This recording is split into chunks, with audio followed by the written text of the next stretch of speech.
¿Qué tal? ¿Listos para darle un empujón a su inglés? Hoy vamos a desglosar una fórmula súper simple, pero créanme, muy poderosa. Se trata de cómo usar el verbo can para pedir información. Es, en serio, una de esas herramientas clave para que cualquier conversación fluya mucho mejor. Ok, esta es nuestra ruta de hoy. Primero, veremos por qué hacer preguntas es tan potente. Luego, el plato fuerte, la fórmula que no falla. La usaremos para hablar de gente y lugares, después de tiempo y cómo hacer las cosas, y hasta para preguntar con más detalle. Y para cerrar, un truquito de fluidez para sonar más como nativos. A ver, uno de los grandes saltos cuando se aprende un idioma es dejar de solo afirmar cosas y empezar a buscar información.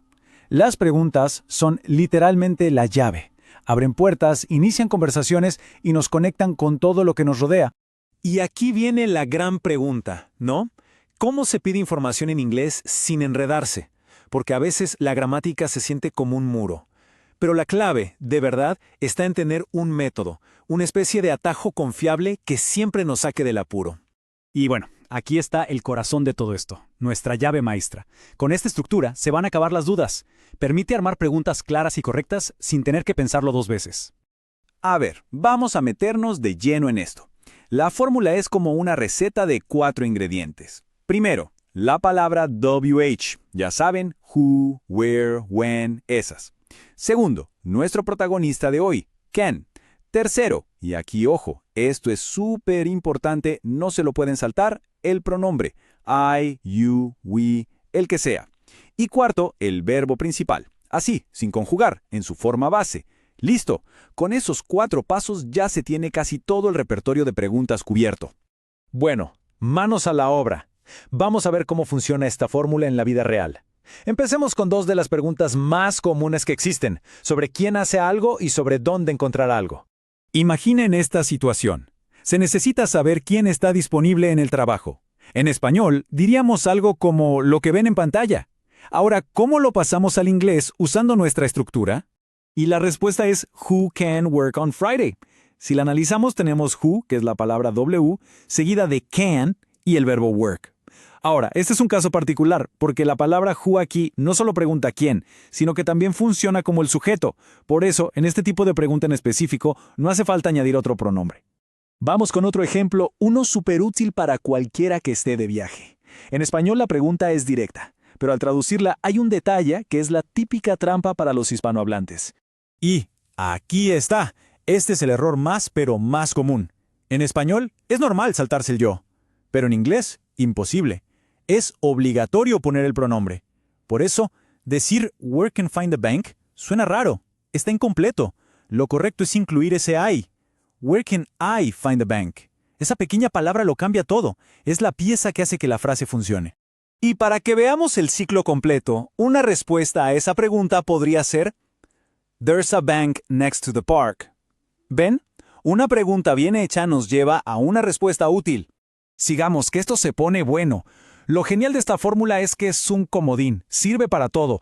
Funciona igual de bien para preguntar cuándo va a pasar algo o cómo se puede hacer. Ahora, una pregunta sobre tiempo. Queremos saber cuándo un grupo de gente puede venir de visita. Pensemos otra vez en nuestros 4 ingredientes. ¿Cómo los ordenaríamos? Exacto. La estructura se mantiene perfecta. When, la WH, can, el pronombre, que es clave, y come, el verbo base. Así de simple. When can they come to my house? Va otro ejemplo, esta vez sobre cómo hacer algo. Y de paso, aprendemos una palabra útil. Los palillos chinos son chopsticks. Y de nuevo, el recordatorio más importante, el pronombre. La pregunta ¿cómo podemos? Necesita sí o sí el nosotros en inglés. Por eso es How can we eat with chopsticks? Sin ese we, la oración simplemente no está completa. Muy bien, ya tenemos la base. Ahora vamos a subir un poquito el nivel para hacer preguntas más específicas. Por ejemplo, ¿qué tal si queremos saber con qué frecuencia o qué tan bien se hace algo? Para preguntar por la frecuencia usamos la frase how often, pero la fórmula no cambia. Miren, how often can you study English? Y una respuesta podría ser I can study English twice a week. Y si queremos saber sobre la habilidad, usamos how well.